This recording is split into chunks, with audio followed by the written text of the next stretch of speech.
ఇక ప్రజాప్రభుత్వంలో ఆర్థిక ఇబ్బందులు ఉన్న ఒక్కో హామీని అమలు చేస్తున్నామని చెప్పారు మంత్రులు.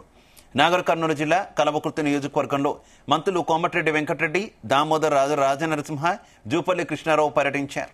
230 కోట్ల రూపాయలతో చేపడుతున్న పలు అభివృద్ధి కార్యక్రమాలకు శంకుస్థాపన చేశారు. 45.50 కోట్లతో నిర్మిస్తున్న 100 పడకల ఆసుపత్రితో పాటు రంగారెడ్డి జిల్లా మాడుగుల మండల కేంద్రంలో 12,70,00,000లతో 30 పడకల ఆసుపత్రిని, మరో 170 కోట్లతో పలు బీటీ రోడ్లకు శంకుస్థాపన చేశారు.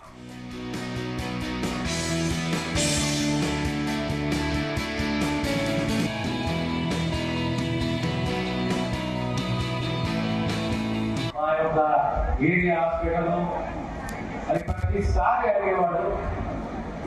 ఈరోజు కలవకుర్తిలో 100 పడకల హాస్పిటల్ అంటే 50+ ఉన్న 150 పడకల హాస్పిటల్ కంప్లీట్ అవుతారు. అదేవిధంగా మాడుగులో 30 పడకల హాస్పిటల్. సో అభివృద్ధి అనేది ప్రజాస్వామ్యంలో ప్రభుత్వ పరంగా అభివృద్ధి అనేది సహజం. కానీ గురి చేసి, అబద్ధాలు చెప్పి, మోసం చేసి దాటిపోయే ప్రయత్నం ఎప్పుడూ చేయకూడదు.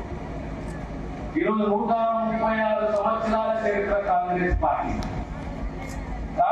పార్టీ ఎంతో